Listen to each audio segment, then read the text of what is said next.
Hey guys, I'm back with yet another video. This time I'm going to talk about how the beat is generated in the heart and how it is propagated throughout the heart. Plus, I'm also going to talk about the ionic basis of slow action potential, what kind of ions and channels are involved in it. So, keep watching. Before we talk about the ionic basis of slow action potential, we first need to talk about the nodal tissues and impulse conductance throughout the heart. In my previous videos, I have already talked about that the slow action potential is generated in the nodal tissues and from there it is conducted throughout the heart. Here the diagram of heart is given which shows it is beating continuously, contraction followed by relaxation. The parts of the heart normally beat in orderly sequence. The contraction of the atria, that is atrial systole, is followed by the contraction of the ventricle, which is called ventricular systole, and during diastole, all four chambers are relaxed. The heartbeat originates in a specialized cardiac conduction system and spreads via this system to all parts of the myocardium. So what it says that the heartbeat actually originated at a specialized cardiac conduction system and spread via this system to all parts of the myocardium. The structure that make up this conduction system include SA node, AV node, internodal arterial pathways, bundle of His and its branches, and Purkinje fibers. Here in this diagram,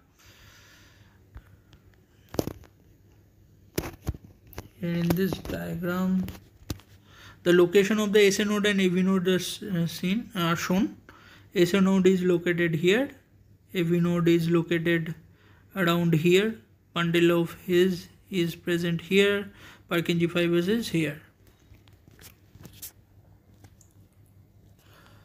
Now, various parts of this conduction system are capable of spontaneous discharge. So, all these parts, that is AV node and the His bundle and the Purkinje fibers, are capable of producing spontaneous discharge.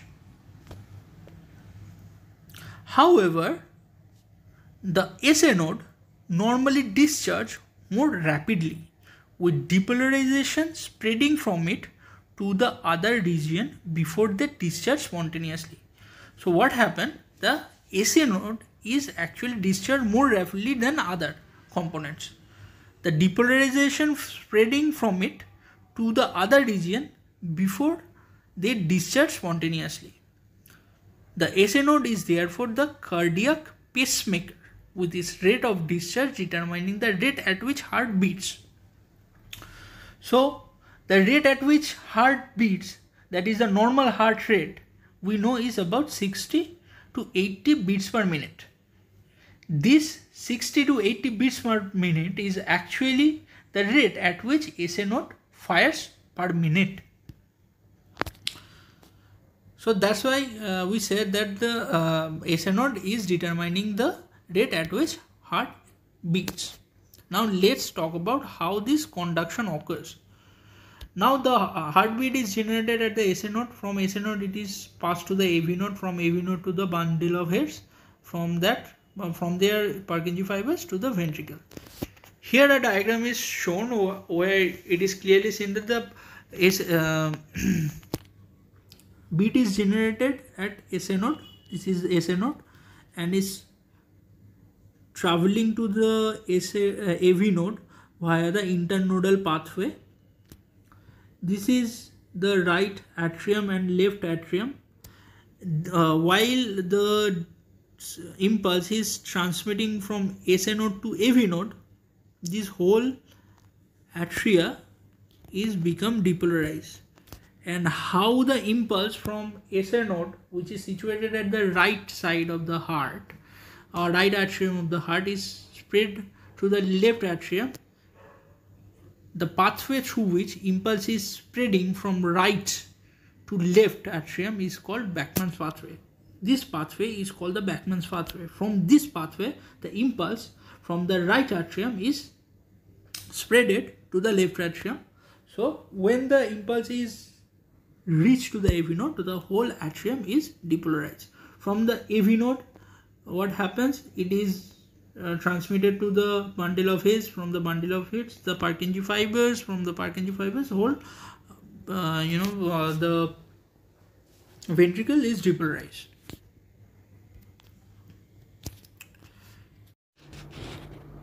Now let's move to the main topic of today's slow action potential, also called pre-potential or pacemaker potential, the ionic basis of slow action potential.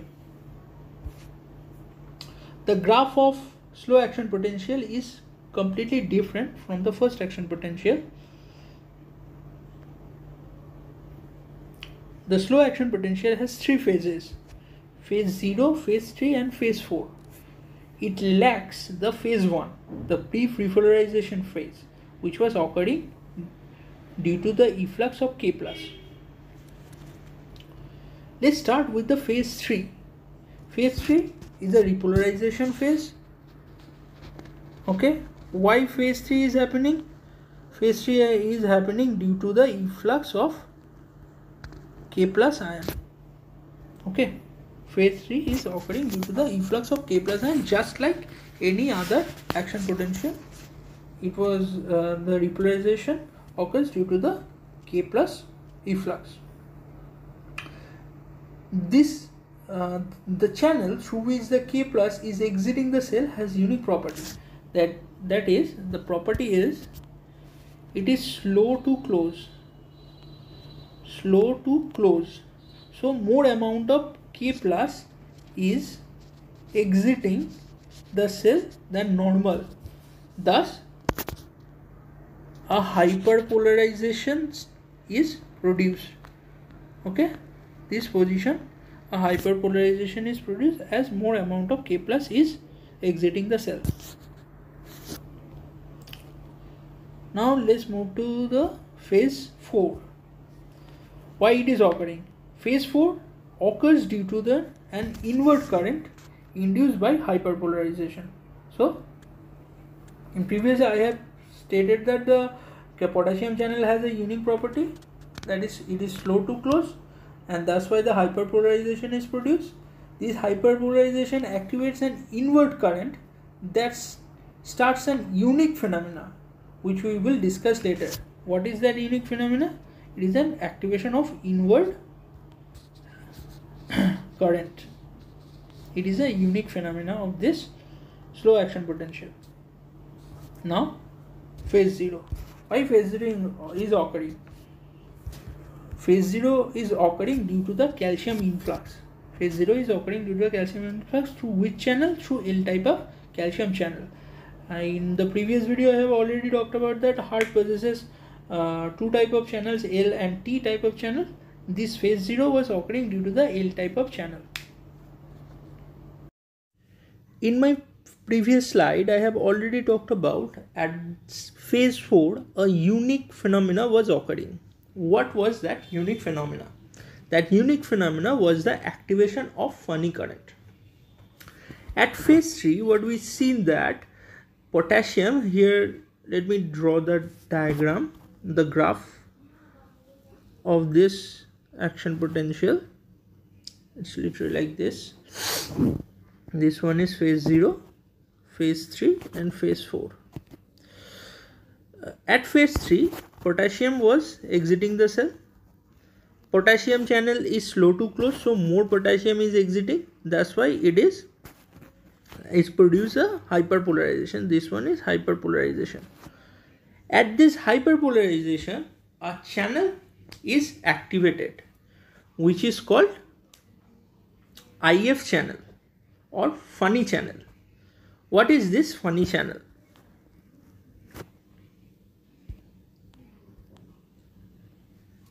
Channel that is activating at hyperpolarization is called IF channel. It is a type of sodium channel. Now, this sodium channel is completely different from that we have encountered in the first action potential. It is being activated at hyperpolarization. So it is activating at hyperpolarization at this stage. Now, at what voltage it is being activated? It's around minus 60 to minus 50 millivolt. At minus 60 to minus 50 millivolt, IF is activated, but still on that time the K plus E flux is going on. So what is happening is that when minus 50 or minus 60, minus 50, let's say minus 50, the IF channel is active. The small amount of IF channel is active then, but on that time the K plus was still exiting due to the slow nature of its channel. The amount of potassium which was exiting the cell is greater than the amount of sodium which is entering the cell. Okay, so the graph still declines. Here what happens is that graph still declines as more amount of potassium is exiting the cell. So the Vm become more negative. As the membrane become more negative, more IF channel is activated and more sodium is entering the cell. Thus, now the membrane again starts to move towards zero. So what happens as the graph is going down, that is more hyperpolarization is achieved, more amount of sodium channel or IF channel is activated. So more sodium now entering the cell, so it will overwhelms the amount of potassium that was exiting, plus at the near of the end of this graph the potassium gradient also decreases, so potassium will not exit from the cell. So at that point when sodium was great, the amount of sodium which is entering the cell is greater than the potassium which is exiting the cell, the graph starts to move towards zero. Okay, so cell starts their pre-potential at that point. Let's see next what happened. At about minus 50 millivolt, another channel opens. What type of channel opens? That is a T type of calcium channel, and calcium starts to enter the cell. So what happens? Again, let me draw the diagram. If it's like this, let's see, here is minus 70, minus 60, and about here is minus 40, minus 50, that is. Okay, this portion is 0. At about minus 50 millivolt, another channel that is opening around here is T-type channel, T-type calcium channel. In the previous video, I have talked about the difference between T and L type of channel. T is transient. T channel is a transient calcium channel that activates at more negative, more negative value of the Vm, and also activates and inactivate more quickly than L type of calcium channel. So at about minus 50 millivolt, the T type of calcium channel is opening, and through that channel calcium also entering the cell. Okay, through that calcium also entering the cell. Now what we get at minus 50 millivolt, two type of channel is activated, T type of calcium channel plus IF channel. So two ions, so two type of ions are now entering the cell, sodium plus calcium.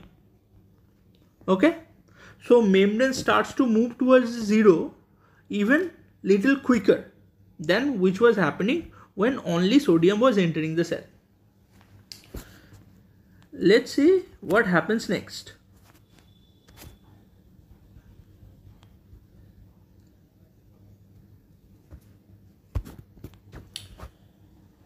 At about minus 40 millivolt, another calcium channel opens and provide sustained calcium influx and the depolarization is achieved.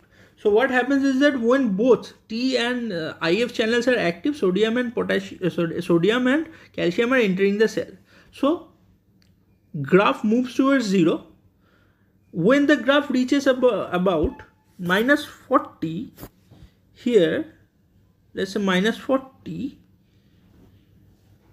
another type of calcium channel is opened. What type of calcium channel?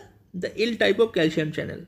L type of mean long lasting calcium channel. Once they are open, they provide sustain. They remain open for a longer period of time and provides sustained influx of calcium. So through that, calcium again enters and this upstroke is achieved. Okay, and depolarization is achieved. So the whole cycle of depolarization and repolarization is achieved, and the action potential is also achieved in the cardiac cell.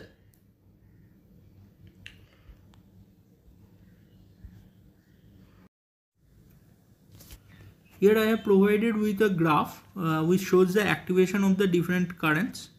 At stage 4, first the activation of the IF channel or IF current or funny current, which is shown here by the green line. After that, the T type of calcium channel is opened, shown by the blue light, and then the L type of calcium channel is opened, which is shown by the blue dotted line, and depolarization is achieved. At the top of the depolarization or the spike part of the depolarization, another current was opening, which is called outward K plus current, which is shown in the orange line. The value of the activation of these channels are little different than what I told you, but in the books it is shown exactly the way I have told you. So let's move to the next part. So for the summary, what is happening? Phase 3 occurs due to the K plus E flux. Phase 4, why phase 4 is happening? The first part of the phase 4 is happening due to the activation of the funny channel, and the activation of the T type of calcium channel complete this phase. This phase actually called the prepotential phase, and the prepotential is initiated by the activation of the funny current and completes when the T type of calcium channel is open. Phase 0 occurs due to the activation of L type of calcium channel and produces the action potential, and so on the beats are produced. Beats or impulse are produced. As all these events, especially the prepotential events, are occurring in the diastole, thus the name given the slow diastolic depolarization. This slow action potential also called the slow diastolic depolarization. Why it is calling the why we call this a slow diastolic depolarization? Because this prepotential part, that is the activation of the funny current and as well as the T type of calcium channel, is actually occurring during diastole. Thus, this name is given the slow diastolic depolarization. This is it, guys. That's all what I have for today. I have discussed the ionic basis of action potential, what kind of channels and ions are involved in it, and I also have talked about the nodal tissues and how the beat is generated in the SM node and how it is propagated throughout the heart. So if you have any question, do comment on the comment section, and I'm also going to leave my Instagram link. You can DM your question me there. If you like the video, do not forget to hit the like button and subscribe to my channel for more videos. Thank you.